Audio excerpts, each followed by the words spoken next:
So, ma'am, here's the first topic, which is the units and vectors.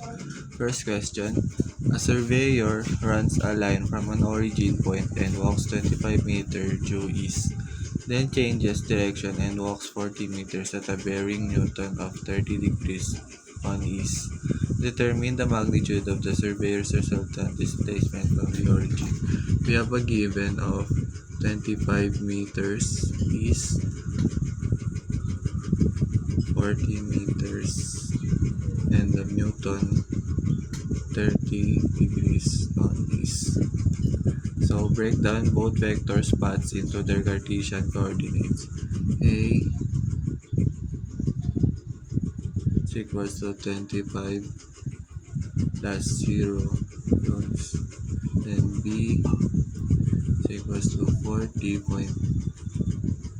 sine 30 plus 40 cosine 30 is equals to 25 plus 34.64 joules.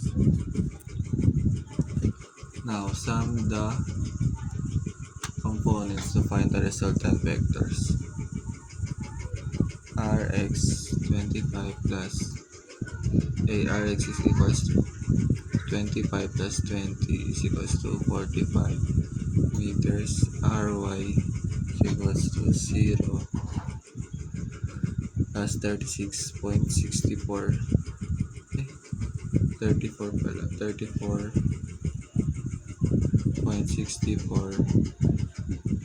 is equals to 34.64 meters. Now compute the final magnitude using the Pythagorean theorem. R equals to 45 squared plus 34.64 squared. When we compute it all together, we're going to get 57.0 meters. This is the final answer. So next question. The units of electrical resistivity is the ohm meter. Given an ohm is a volt per ampere, a volt is a joule per coulomb, and a coulomb is ampere into seconds. Express the basic SI units of the resistivity using only kilograms, meters, seconds, and amperes. So first, express the structural breakdowns sequentially. So first, we have ohms. Formula: ohms voltage over ampere, joules over coulombs times ampere is equals to joules over A squared times seconds. Now substitute the base SI units of a joule. Joule is equals to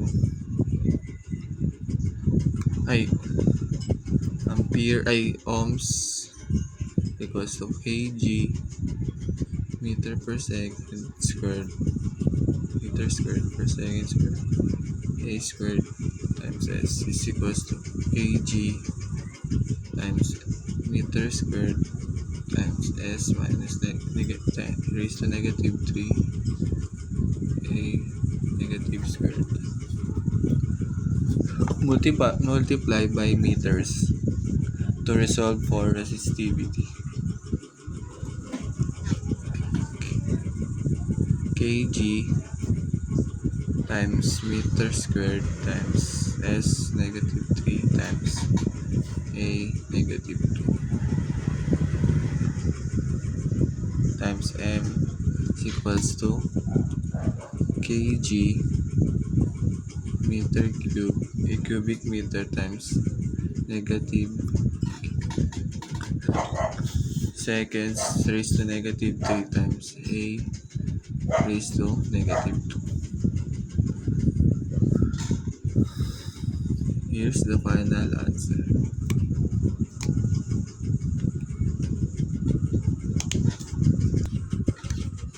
Next question. Find the angle between two concurrent force vectors. Force 1 is equals to 3I plus 4 joules minus 5k, and force 2 is equals to negative 2y plus 5 joules plus 2k. Now, first is calculate the dot product. Force 1 times force 2 times force 2 is equals to 3 times negative 2 plus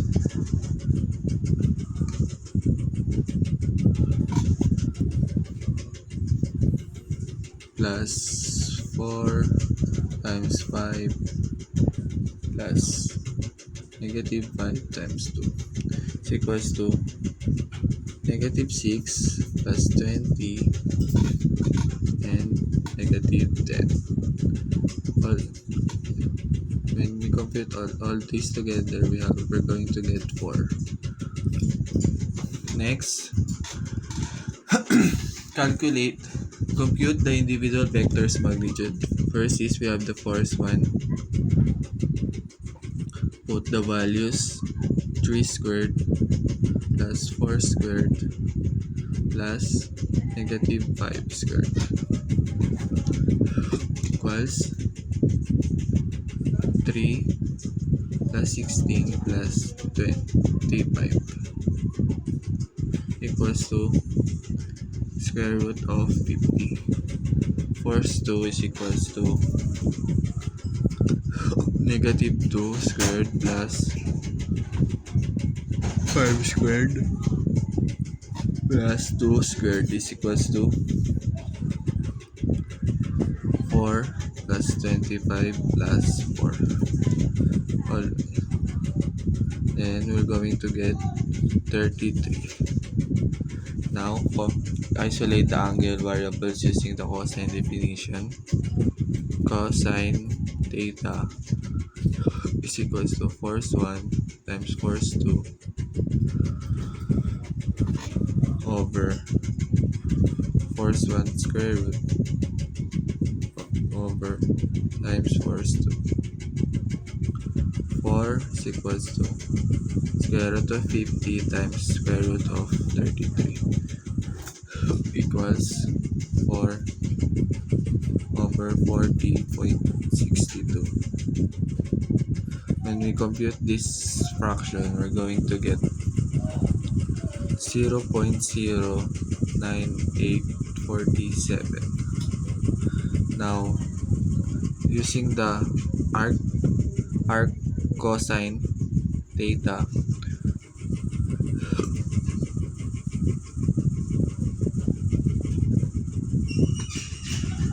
then put the value 0.09847, we're going to get the value of 84.2 degrees.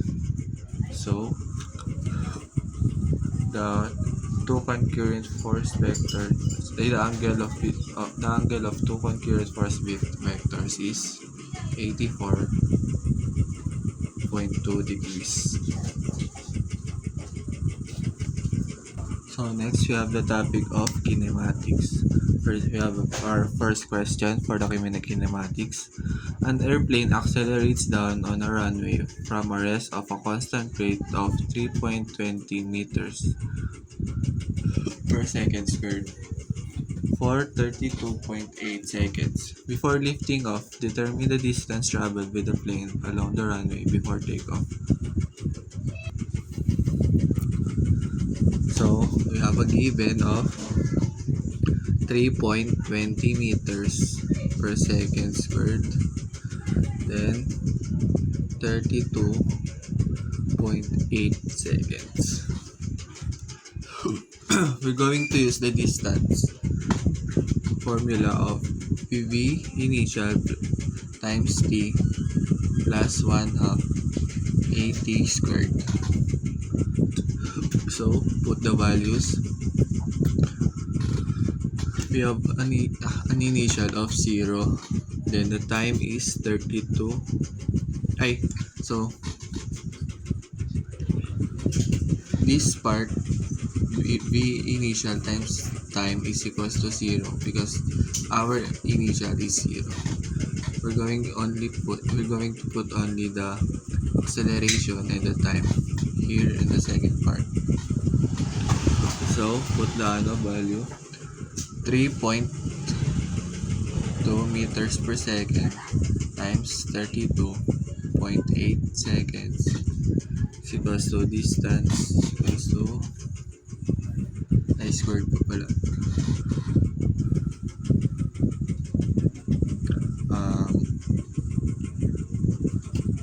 1,721.3 meters.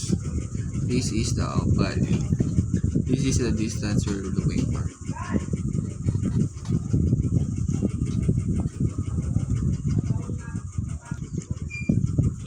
Next question. A projectile is fired from the edge of a cliff with an initial velocity of 40 meters per second at an angle of 30 degrees above the horizontal.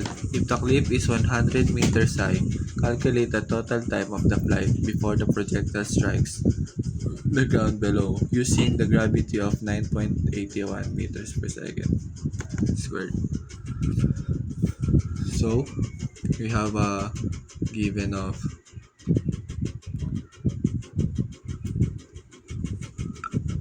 velocity is equals to 40 meters per second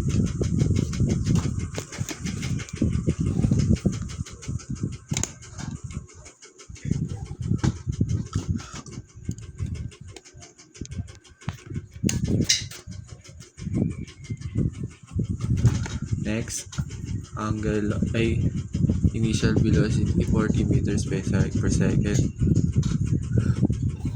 Our angle is equals to 30 degrees.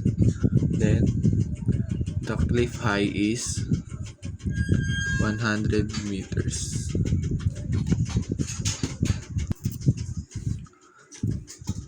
First is we need to calculate the initial value of y. So initial value of y is 40 sine 30 degrees is equals to 20 meters per second. Now construct the vertical displacement position.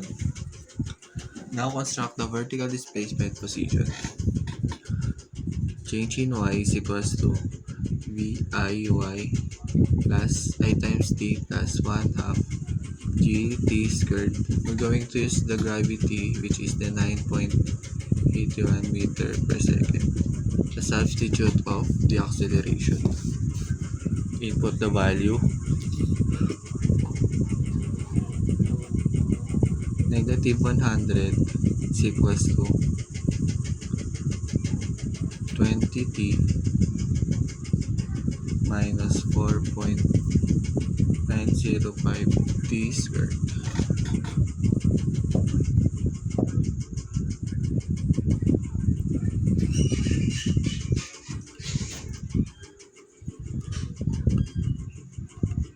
Then we're going to reorder the quadratic form. T is equals to, we're going to use the quadratic formula. Negative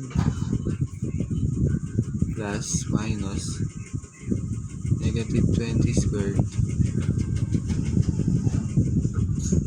minus 4 times 4.905 minus 100 all over 2 times 4.905 is equals to 20 plus minus 400 plus 1962 over 9.81.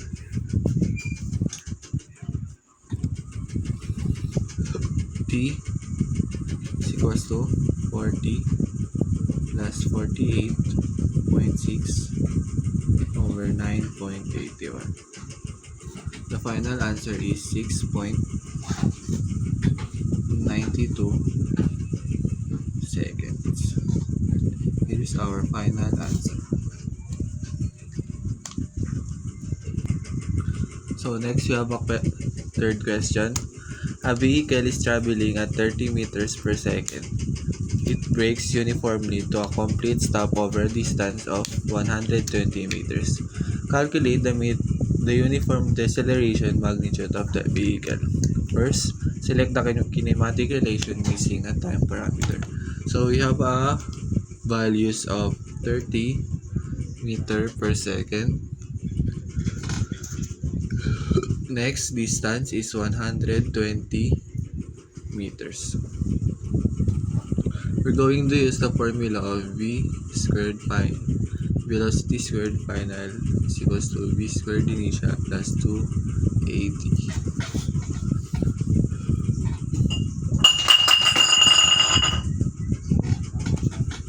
Now substitute the parameters. V final is equals to 0. V initial is equals to 30 meters per second. Then the distance is 120. 0 is equals to 30 squared plus 2 times a plus 100 a times 120 is equals to 0. 900 plus 240 times a. Now solve for the acceleration. 240 is equals to negative 900. 240 over 240. Cancel. Acceleration is equals to negative 3.75 meters per second. The deceleration of a magnitude vehicle is negative 3.75 meters per second. Here's our final answer. Next topic. Next topic is Newton's law of motion. First question. We have a crate with a mass of 50 kilograms. Is pulled across a rough horizontal floor by a rope acting at a 30 degrees angle above the horizontal. If the box moves at a constant velocity and the coefficient of kinetic friction is 0.65, calculate the tension force in the rope using the gravity of 9.81 meters per second squared. So, first is we're going to establish the horizontal and vertical equilibrium equations.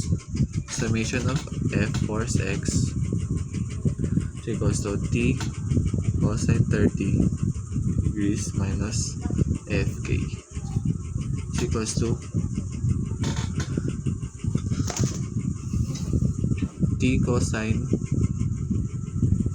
30 degrees is equals to Fk F and then now and the summation of Fy is equals to Fn plus T sine 30 degrees minus mg is equals to 0. Fn is equals to mg minus T sine 30 degrees. Substitute the Fn expression, force and expression into horizontal equation.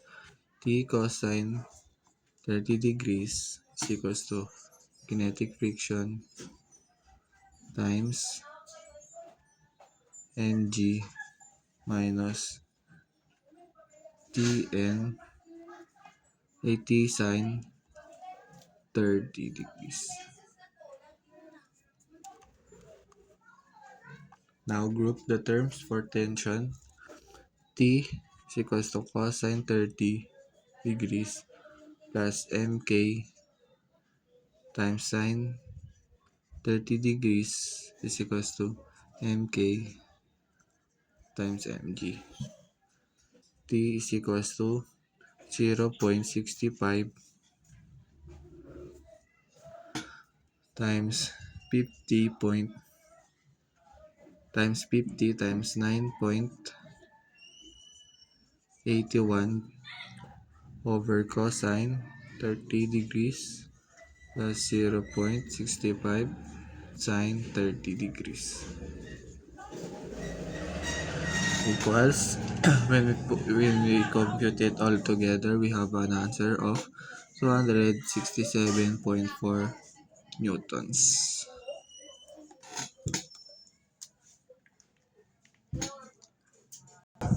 Next, we have a question number 2. An elevator cabin and its occupants have a combined mass of 800 kilograms. If the elevator accelerates vertically upward from rest to a speed of 4 meters per second in a time frame of 2 seconds, find the tension in the supporting cable using gravity is equals to 9.81 meters per second squared. So we're going to get the value first. 800 kilograms. Speed is 4.0 meters per second. Then the gravity is equals to 9.81 meters per second squared. Time is equals to 2.0 seconds. Now find the upward acceleration rate. Our acceleration is equals to v final minus v initial all over time. Put the values 4.0 minus 0 over 2.0 equals to 2.0 meters per second squared. Now, using the second law of vertical axis motion, summation of Fy is equals to T minus Mg is equals to Ma. Then substitute the values, magiging T is equals to M times G plus A. Now, calculate it. Put the values. Mass is 800 kilograms times 9.81 plus 2.0 is equals to 800 times 11.981 0.81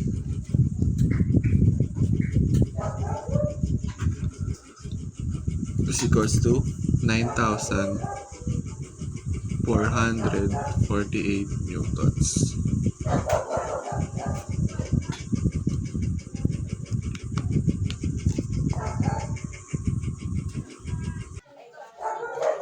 Next question. Two blocks with the masses of first is 4 kilograms and the second is 6 kilograms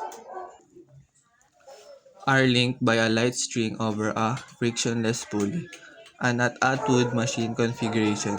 Compute the acceleration of the blocks when released from rest using the gravity of 9.81 meters per second squared.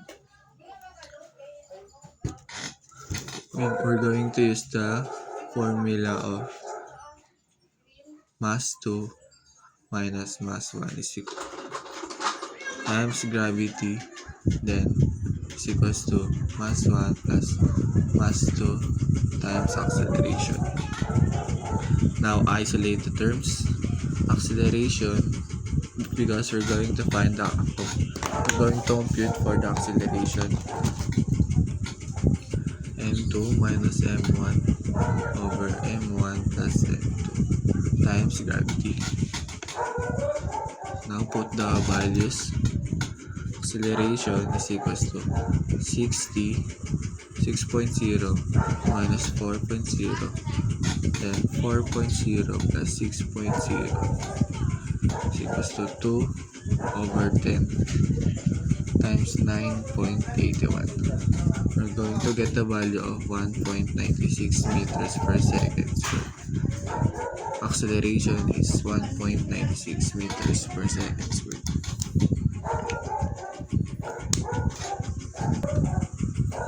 Next, Next topic, impulse and momentum. We have a question of 0.15 kilograms baseball traveling horizontally at 40 meters per second is struck by a bat, causing it to travel in the exact opposite direction at 50 meters per second. If the bat remains in contact with the ball for 1.5 meters, find the average force exerted by the bat.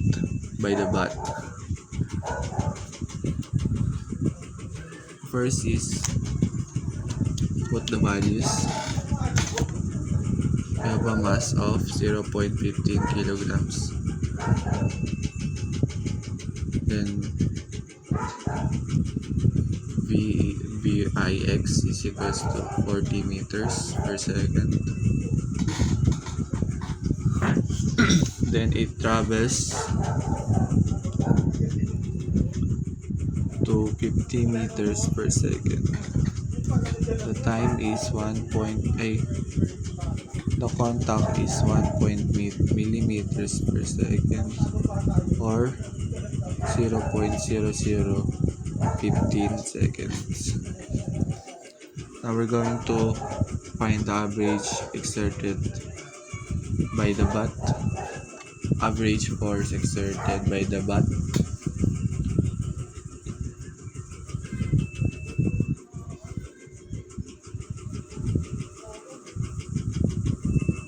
Our final velocity, we're going to become negative. Now calculate the total change in linear momentum by the impulsive momentum theorem.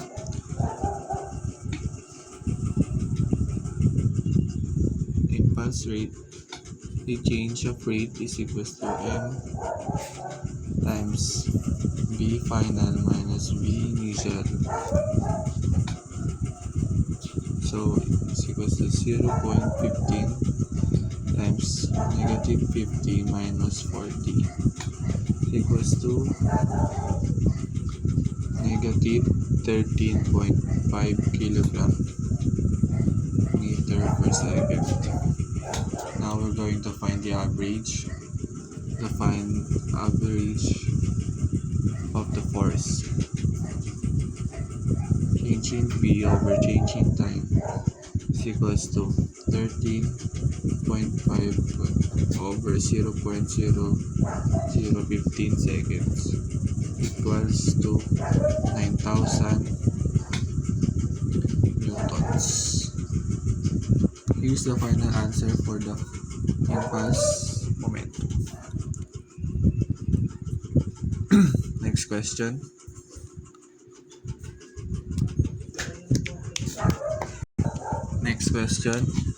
A ballistic block with a mass of 3 kilograms rests on a smooth surface.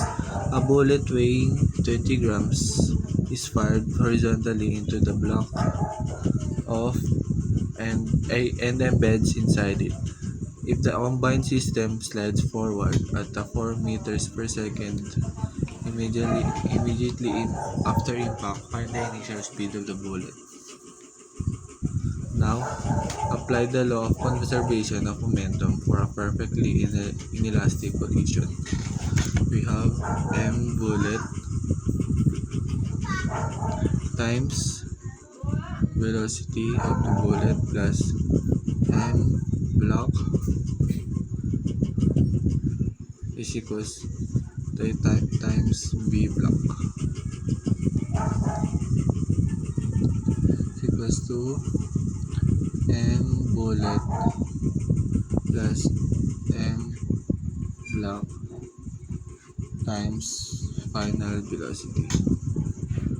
Put the value 0.02 times v bullet plus 0 is equals to 0.02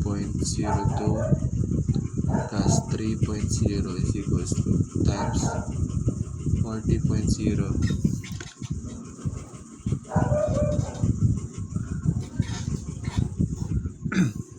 0.02 times v bullet equals to, add this to 3.02 times 4.0 is 12.08. Now find the velocity of the bullet. So 12.08 over 0.03 is equals to 604 meters per second. That's the velocity of the bullet.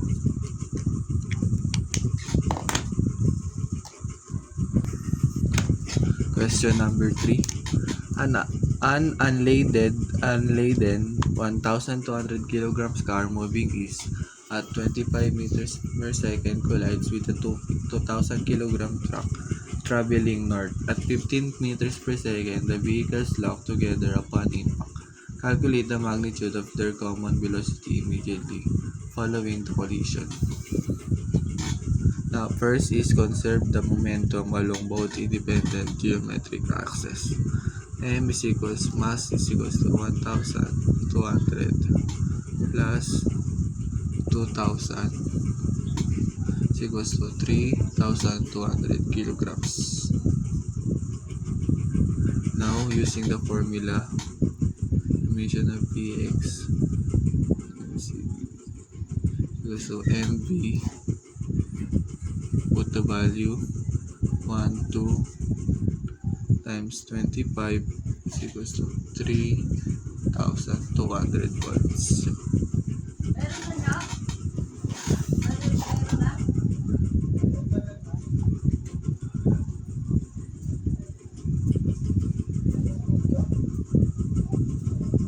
Vx is equals to 9.375 meters per second. Py and Vy is equals to 2,000 times 15 is equals to 3,200 volts. Vy is equals to 9.375 meters per second.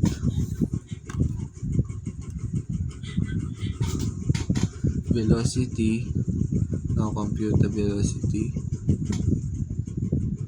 Velocity 2x plus velocity 2y over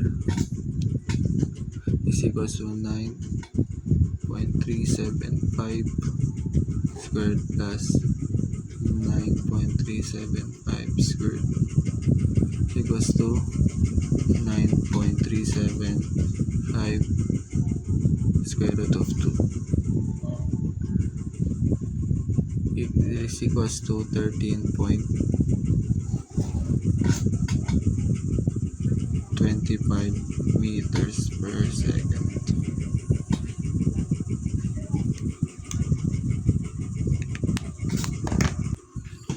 Next is we have the topic of work, power, and energy. First question, an electric motor raises a 600 kilogram elevator cage vertically through a height of 20 meters. If this operation takes exactly 15 seconds, calculate the average output power delivered by motor assembly using gravity is equals to 9.81 meters per second squared. Calculate the work equals to change in potential energy equals mgh. 600 kilograms times 9.81 times 20 meters is equals to 117,720 joules. Divide the elapsed time to find the power output. P is equals to power is over time equals 117,720 over 15 seconds is equals to 7,848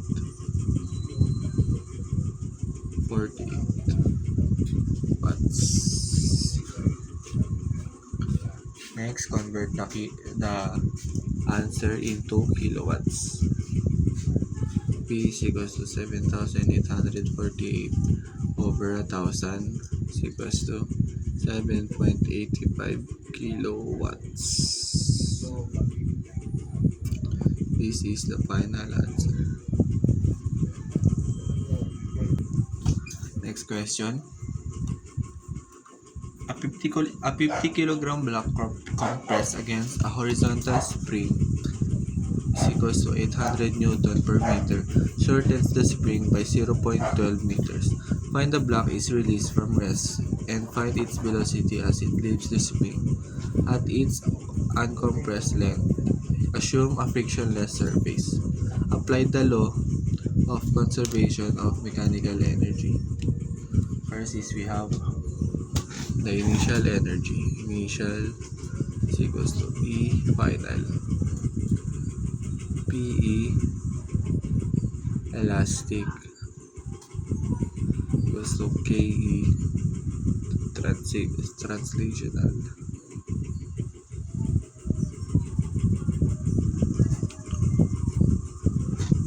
One half KX squared equals 1/2 MV squared.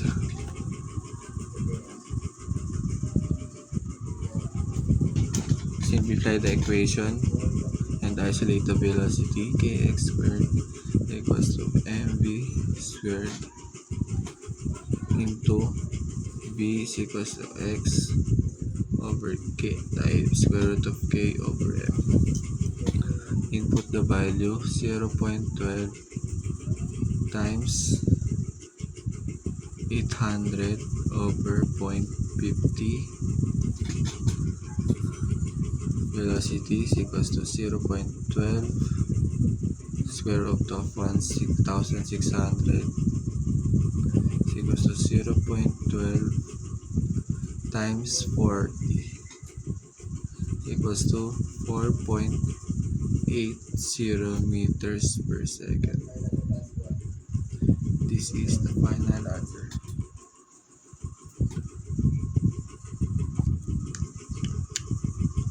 Next question. A 1,500 kilogram vehicle's transition from an initial speed of 10 meters per second to a final speed of 25 meters per second. Calculate the net work performed on the vehicle during this acceleration period. First is we have work net is equals to change of KE. Work net is equals to 1/2 mv squared final minus 1/2 mv squared initial. So we're going to substitute it equals 1/2 mv squared over final minus vi squared. Input the value 1/2 times 1,500 times 25 squared minus 10 squared. Calculate it 750 times 625 minus 100 equals 750 times 525 equals to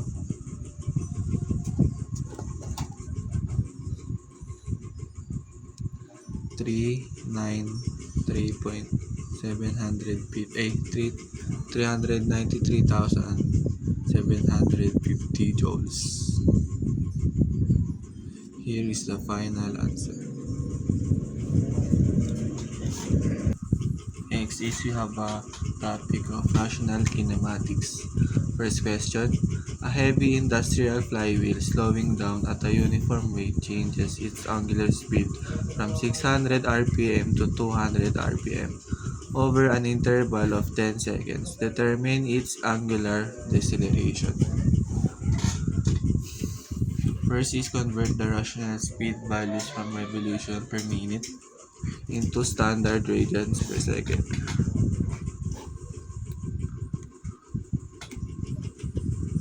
The Wi is equals to 600 times 2 pi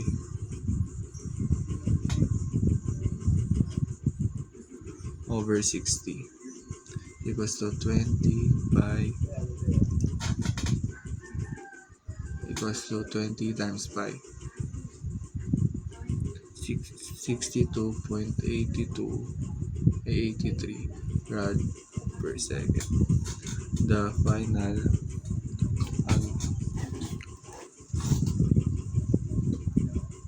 200 times 2 pi 60 is equals to 20.94 rad per second.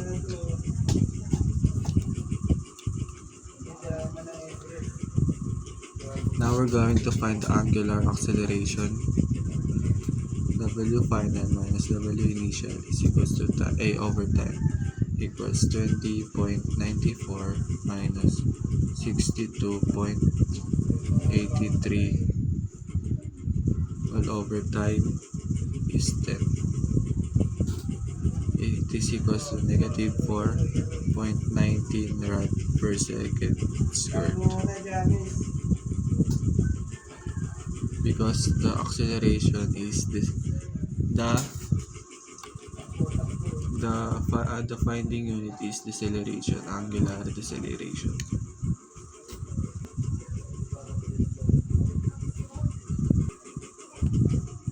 Next question, a steam turbine spinning at initial rate of 1,800 rpm is shut down, coming to a complete stop after making 300 full revolutions. Compute the uniform angular acceleration during shutdown period.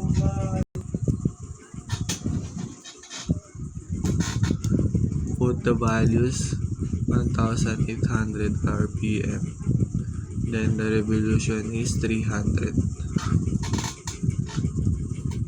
Use the formula again. Initial 1,800 times 2 pi over 60. The final answer is 188.5 rads per second.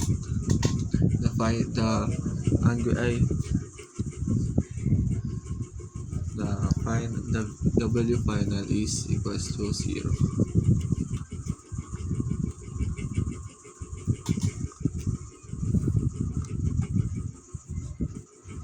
Now we're going to find the change in theta. The change in rate 300 revolution times 2 pi rad rev over is equals to 600 pi or 1,885 rad. We're going to use the W squared final is equals to W initial squared plus 2A change in angle. 0 is equals to 60 pi squared plus 2A 600 pi.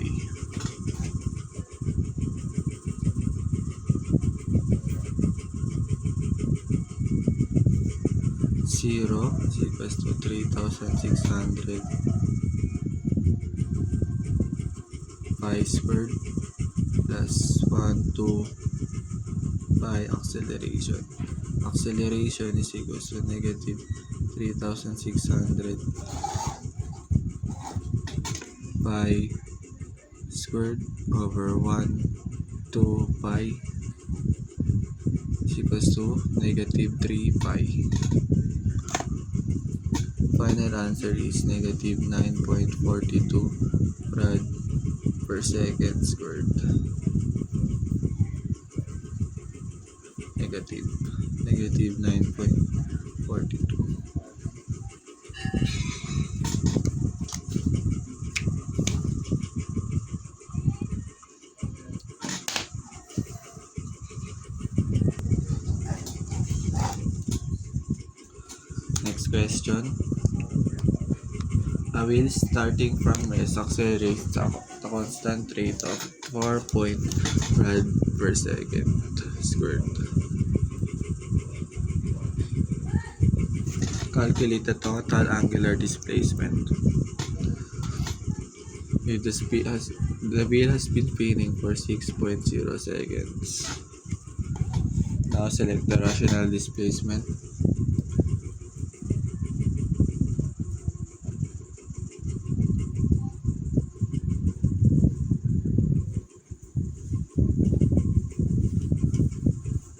Change in displacement is 0 plus 1 half 4.06 times 6 squared. Change in displacement is equals to 2 times 36 is equals to 72.0 rads. That's all, ma'am. Thank you for listening.